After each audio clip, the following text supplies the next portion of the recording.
little bit more about myself than what is in the official bio.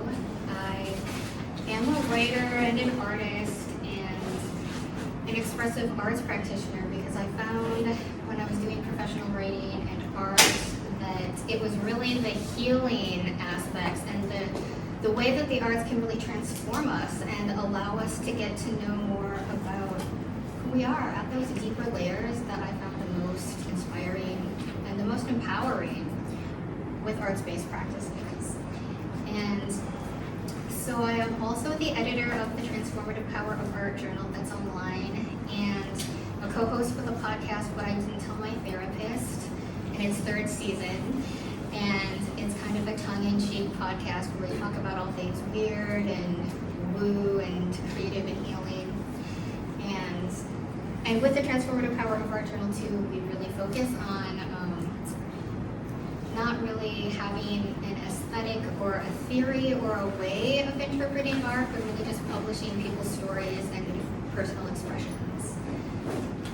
And that's really what I do in my own work is I hold space for people to inquire into what works for them, what they know, what symbols, what colors, what shapes, what textures reveal themselves as you continue to inquire and tap into that inner wisdom that comes from the root and goes up through the heart and up through the mind and then expands out like one of my teachers, Rachel Jane Berger, says, a light globe around you. And that's where I want to focus our work today is really on exploring the connection between sort of our root or womb space, particularly for women, but that sort of grounding force and our hearts and our minds and creating this safe container that holds us.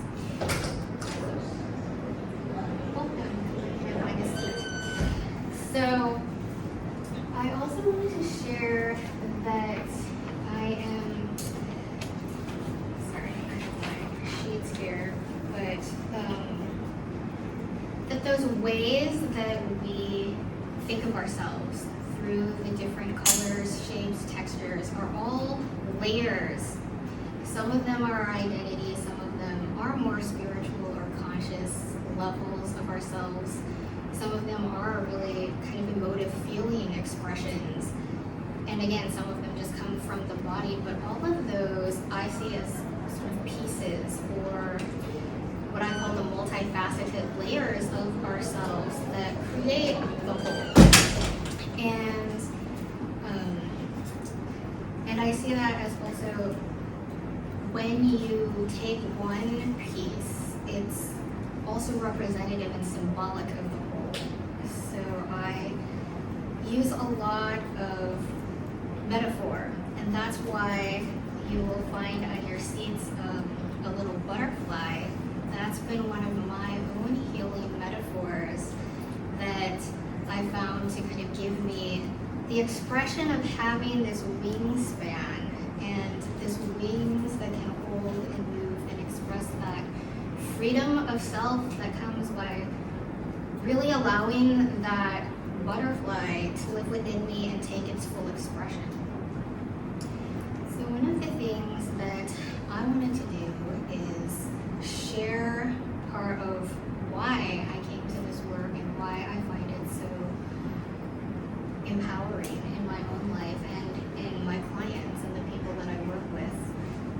And that is because I was born in Busan, South Korea and surrendered at birth as my first experience of the world. And that is a trauma that in adoption psychologist Nancy Berrier is called the primal wound, this deep separation from the woman that gave birth to me and also the country and the culture that I'm originally from. And being transplanted actually to Grand Rapids, Michigan originally. And now I found myself in California. But that has created for me this lifelong inquiry of who am I? Where is my place that I can find some belonging and how do I express that? world and in a society that is very different from the one that I was originally part of. So those questions have led me to many different healing modalities, many of which I bring in to this work, because again, I see those facets and those pieces as all being reworked into a whole through these arts-based practices. And so I'd like to invite you to close your eyes if you feel comfortable, and just close your eyes if you're comfortable. Oh, okay. Yeah, just leave them open or closed, and just think about the stories that have formed you. What are those pieces and layers and facets in your life? Since birth, I think we have to think about. Yeah, just whatever comes. Try not to think, actually, just allow it to come. It can, not make sense. It can just be like a symbol or a color too. And just observe them, without trying to change them or make sense of them, but just noticing what comes.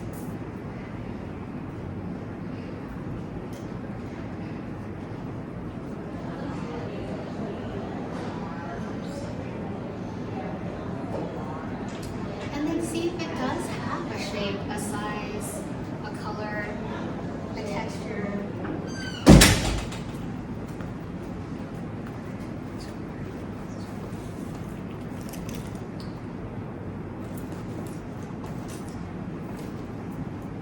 And if it has any emotional resonance or feeling to it as well.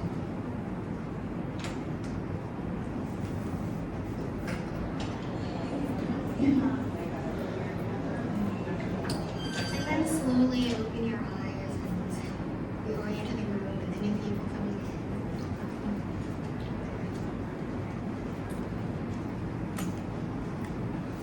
One of my favorite quotes by Joan Didion is, "We tell ourselves stories in order to live." And I think we not only tell ourselves stories in order to live, but we live those stories. And that creates our life. So just hold on to some of those feelings or shapes or colors or pieces that you just connected with. And just hold them. Almost as if it's a distance outside of you.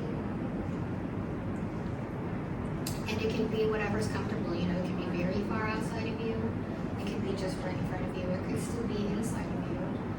It's whatever makes the most sense and feels the most comfortable for you.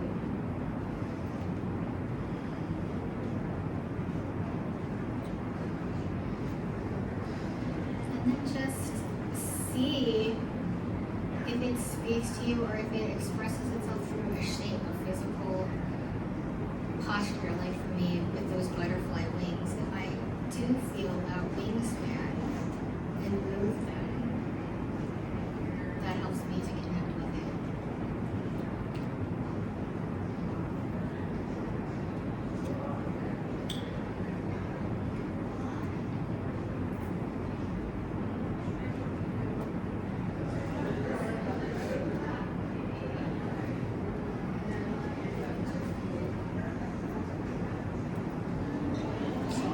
And see if there are any words that it wants to say to you.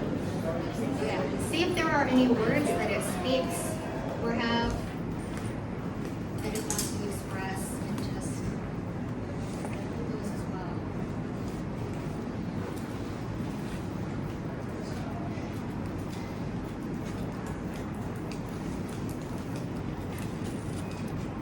So these are the ways that I have found to really contain my story and express it, not just through the writing or the art that I was making, but actually in my daily life, the lived experiences, by really bringing in those things, by sort of wearing flowing wing-like clothes. I have some dancing by finding objects that I can represent that and remind myself that these are parts of my story too, that it's not just that mental story or the facts or what my experiences have been, but that there is this power that I can co-create and then live out to change the way that my story takes shape in the world as I'm living it. And so that's what I call sort of the living expression of my whole being, really. And that's how I see the soul, is that integration of all of these pieces that I can then embody and live out in my life. So, and welcome those of you who are just joining us. And so I wanted to share some practices that can help to really express and work through these pieces of our lives and our stories. And one of them is similar to what we just did when you visualize and connect with these colors, these shapes, these expressions, and the words. And that's a way to get clear on what we're working with, what piece of the story is coming up, what piece of the soul is wanting to be expressed at that more mental or imaginative level or reflective level where it happens through the kind of language that we're used to, speaking language or story making or visualizing, things that we sort of recognize as ways to communicate and express ourselves. And then the other is through those colors or those symbols, and that's really the language of the soul is expressed in symbols and really metaphors. And once you come to a metaphor, like I did, for instance, with the butterfly or the bowler hat, as you mentioned, then you can begin to express them physically at that sensational level, at that lived experience level, in that relationship between you and the space in the world that you take up, that you're part of. So does anybody have like a shape or a movement or a gesture that they can embody for the story that they came up with that they would want to share with the group? I saw a light, a curvy light, and my expression was, oh, it's a cascade or a waterfall. And the word obviously was, oh, no. Flow. And is there anything about flow that is important to you or significant in your life? Everything.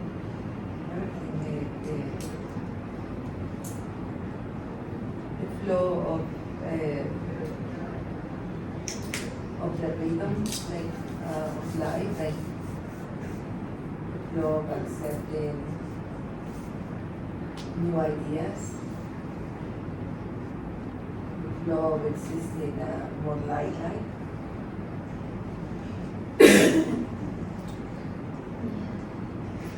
Yeah, and is that something that you feel is happening in your life right now?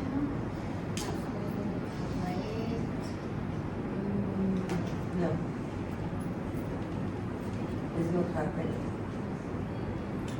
So how did it feel to connect with that image of that cascade, that blissful? Through joy.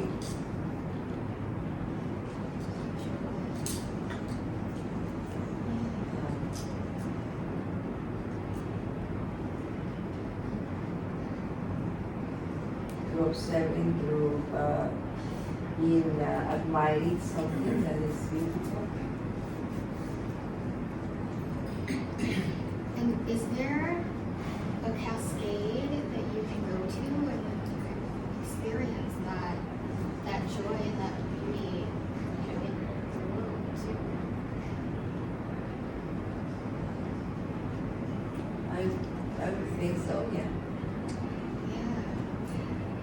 And that's the way that we can begin to embody and bring these images that speak to us, that bring us joy, that show us where we want to be and what we want to have in the world, into our world, is by also not only connecting visually and through the messages that it speaks of wanting that flow, but by doing it, by going out into the world and experiencing that joy and that beauty too.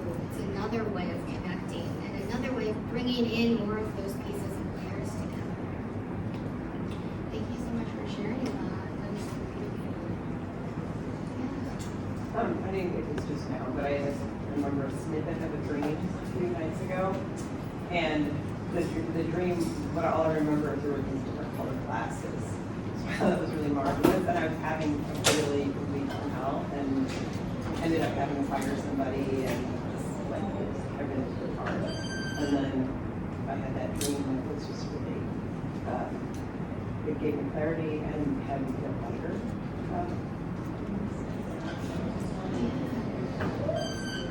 And have you found ways to bring that clarity and that lighter feeling that the dream gave you into your life this week? That's what I was saying, it's made me feel a lot lighter. It gave me clarity. It also changed it was a perspective giver and had me look. Yeah. Is there a way for you to kind of express that dream in your body, like with a shape or movement gesture?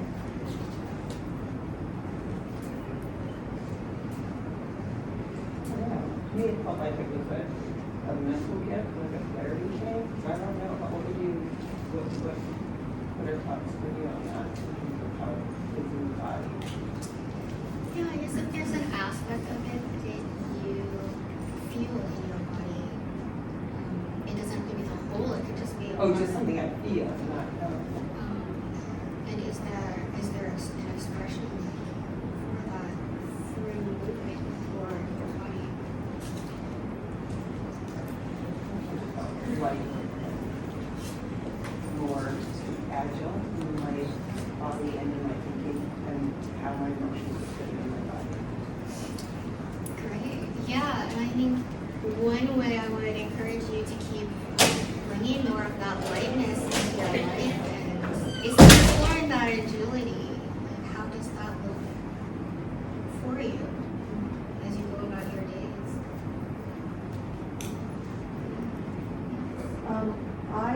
From the beginning, you're talking of the reading the meditation. I felt this dark, heavy energy and sadness. I'm dealing with trauma in my. Everybody I'm related to is sort of sick and twisted, so I'm dealing with the influences on me as a child. So dark. I've done a lot of work on myself to get so that I'm not catatonic in an institution. Right. But there's still, I think I'm finishing up the heavy stuff. Healing, really profound. Yeah. And how will you know when you're finished and have healed that? What Well, will that look like for you? because when I am sad, it will be current, not this historical. You know, I'm tempted to think that some of the sins of the father have been visited upon me. And I'm not dealing with that, I'm just dealing with myself. Yeah, and did that heaviness have a shape, a size, or a color for you? Just obsessive, heavy heart.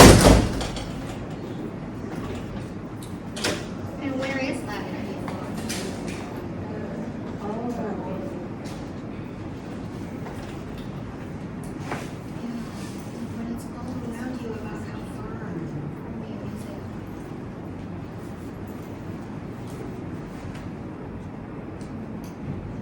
I really don't want to impose it on others, so I kind of stay away from people. I'm not sure how far out it goes. Probably as far as the wall. How do you feel when it's as far as to the wall? I'm real tired of it. I've lived with it all my life. And I met my paternal grandmother on her deathbed. And before I walked into the room, I saw this heavy black cloud around her. So, and I used to see a cloud, that same kind of cloud follow my mother around. So I just really don't want to have it anymore. I want to heal the trauma. Yes, I can relate to that. I do carry a lot of grief, and for me, it wasn't outside me, it was in my heart, and in this, screaming, crying infant that was there in my chest, who I then brought out actually through energy work, and was able to hold her and calm and settle her through, again, just the visualization of having the baby kind of pull from my chest, and then the rocking and the swaying to soothe her. So I encourage everyone, if there are parts that come up that are difficult, to find ways to either bring them outside or inside, depending on what they need. And thank you for sharing that, because that actually connects to the next exercise and resource that I wanted to give people, is that when these things that are more difficult or less comfortable come up, because it's not full of the joy, like the cascading waterfall, or the beauty, or that clarity, and agility, when those happen, there's an exercise that I do that I mentioned earlier called the light globe, to create that container around it so that things can't get in, but they also can't get out. So when we talk about not wanting to kind of spread our energy onto other people, especially if it does feel like a dark cloud, then we can do this to kind of contain that light within us, as well as create that barrier between the energetic fields of others. And some of you might be familiar with this, because I know lots of people here do energy work, but if not, then I really encourage you to play around with it and explore it. And even if you have, it's another way, again, to kind of harness and contain energy. So even if you want to close your eyes, if you can, if not, that's fine to leave them open. And first, just feel the seat that's supporting you and the ground beneath your feet, also holding and supporting you, allowing this feeling of being held.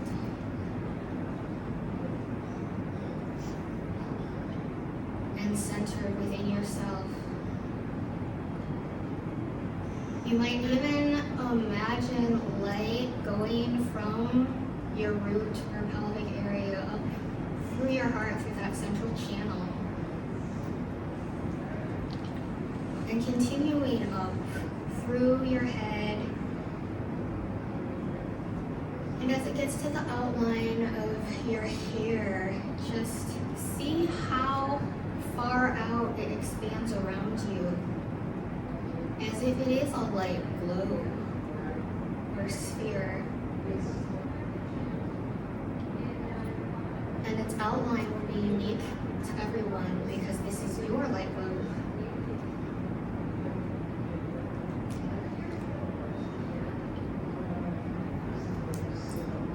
And where that globe, where that boundary is, where the sphere surrounds you, that's where your boundary is, where things can't get in and things can't get out.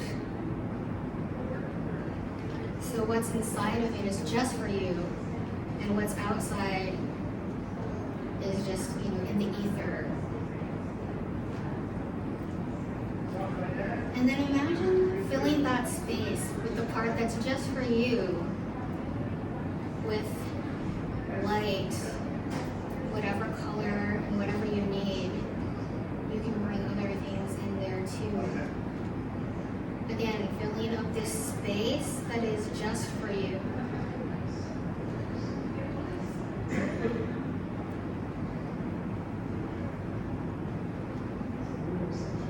And when it feels like, yes, this is just for me, and I'm here, I'm present. Just notice how that feels in your system. Does it feel the same, or is there a difference?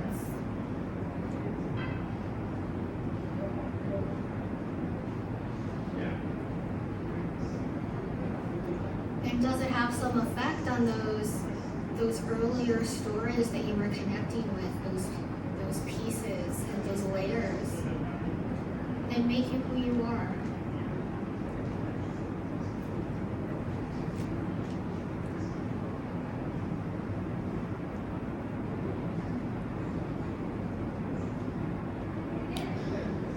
And when you're ready, just begin pulling that light into you, into that central channel that goes down through the mind, through the heart, through your core, and just have it held there in you.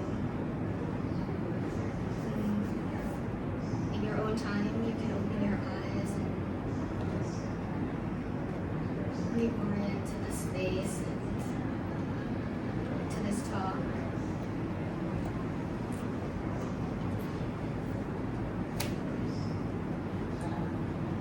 Smiling faces. I'd love to know what that was like for you, if anybody feels comfortable sharing.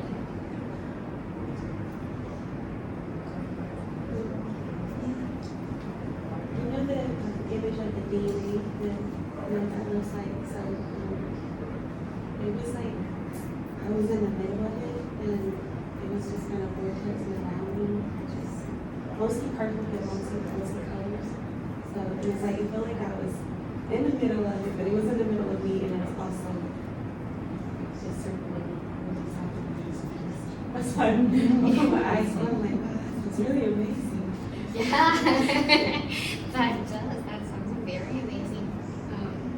For those who might not have been able to hear, she has said that it was like being in the middle of one of those DNA helix strands, and it was multicolored, and it was like she was inside of it, and it was inside her, and it was just all kinds of layers of experience. Thank you for sharing that.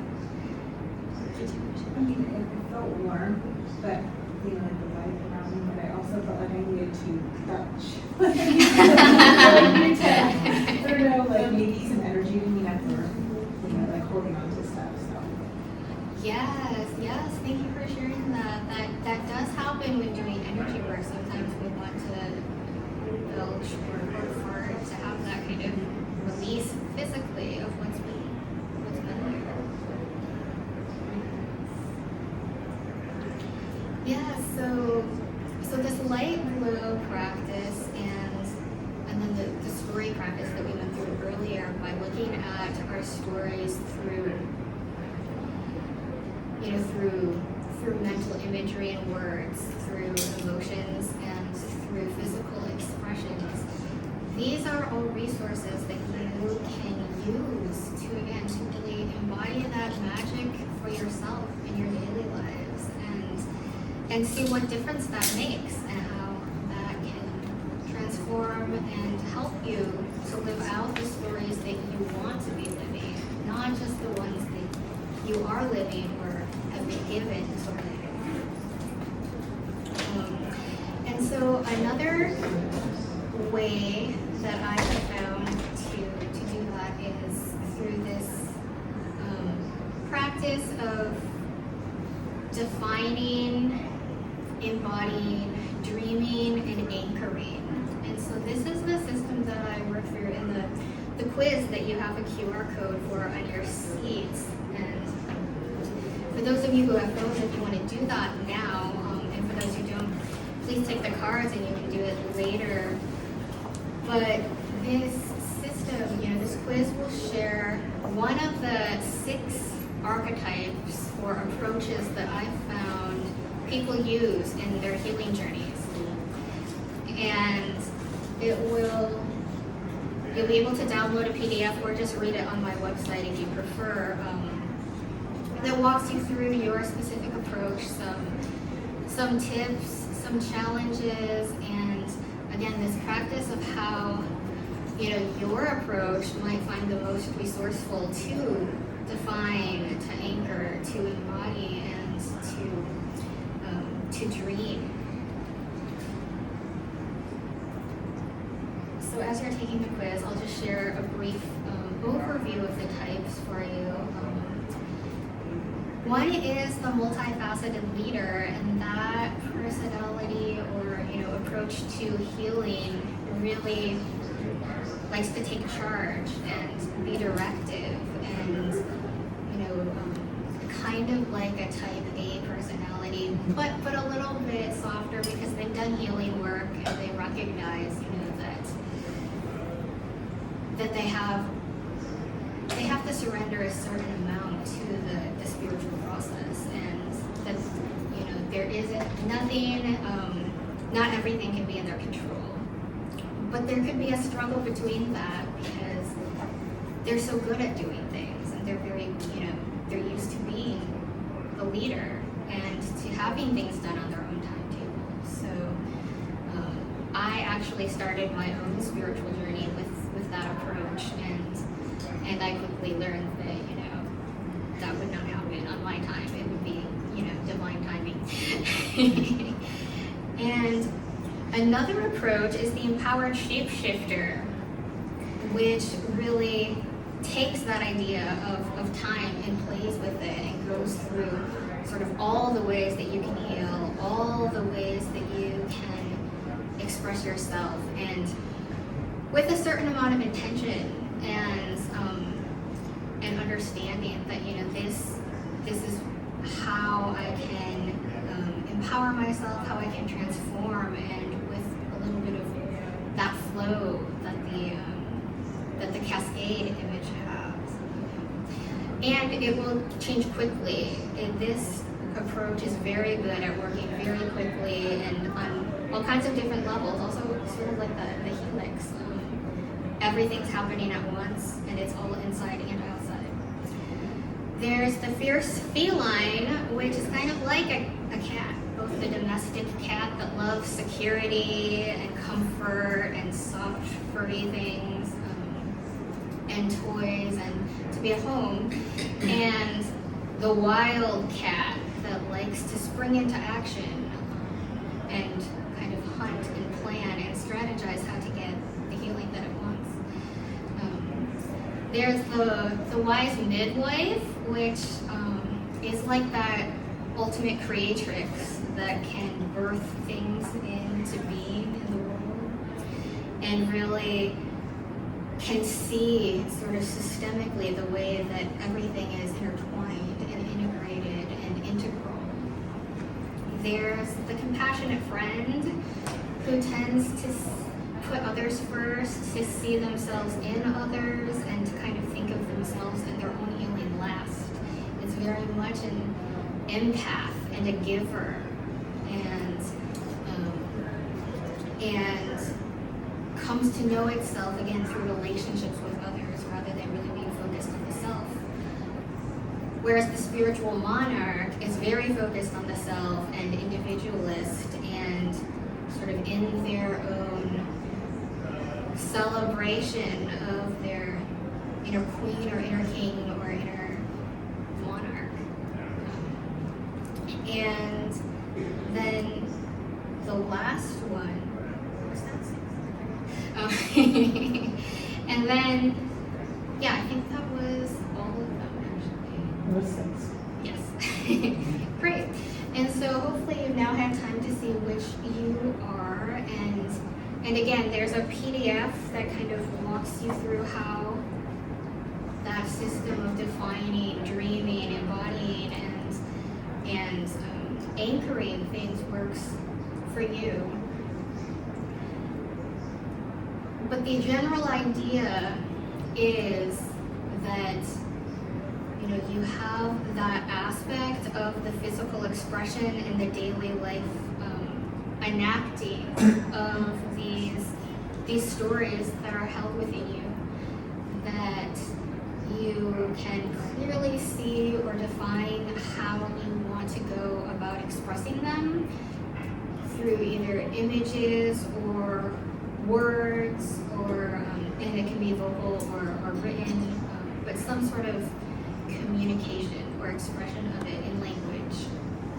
And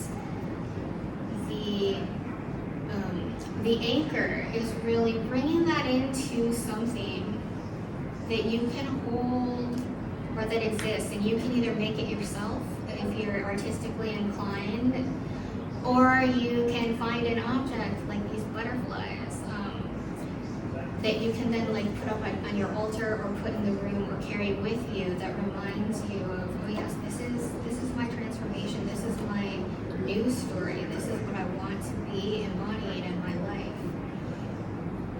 And then continuing to dream about it, whether that's in sleep or in your waking life. If you do visualization exercises like we've done here today to connect with those pieces, or if it comes to you in a dream, try and write that down so you remember it if you don't tend to remember your dreams, and find ways again to anchor those for your system.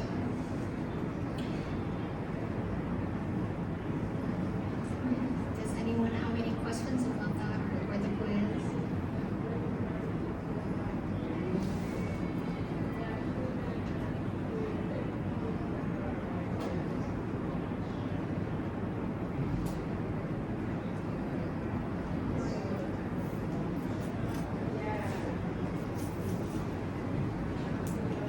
Or any other thoughts on the talk, or any other questions about the whole talk in general? We have about 5 minutes left for any questions. Yeah. When we do visualization earlier of images, textures, and colours of that life, quite similar to yours, I think what I was seeing was something, from my past that wasn't particularly great. Is there anything that you recommend you do around that artistically to work with it, to solve it? I do. When I was getting in touch with my anger, the image that came to me, also, I mean, I'm very wing-based, was this angel with the dark wings. And I drew her, and it ended up being a self-portrait. She looked kind of like a version of me. But what came was that through the drawing, what I wasn't, I guess, aware of with the black wings and the like, I'm gonna scorch through everything, was actually what was really prominent in the center of the drawing was the heart space, and this kind of lightness around the heart, and the way that the ribs were closed around the heart, almost like a cage, like a rib cage. And so then through moving with the drawing, through taking those shapes in my body and like really working with the drawing, I was able to kind of free that, the ribs moved back into kind of their natural place, and the heart opened and really allowed that. And so I had, the black wings originally, and it took probably like 3 years. I mean, I worked with it very long, and I worked on other things too that were also working on it. But what I've come to now, when I feel anger, is that it's not necessarily these large black wings, but it's this feeling of protection through my back, where the wings would be. What do you mean when you say working with the drawing? Right, so some of the ways that I would work with, applying or in workshops with a drawing is to choose like one of the symbols or the lines or the colors or the images, and find that physical expression in your body and stay with it until it shifts. So it becomes like a dance with the drawing.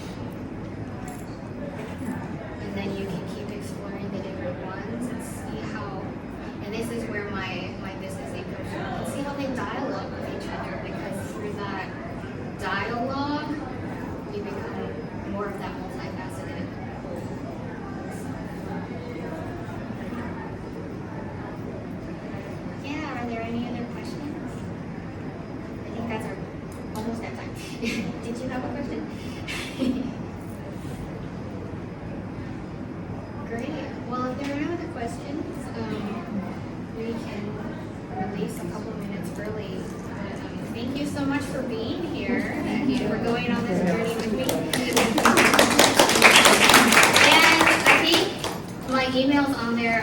I think it covered up the my website.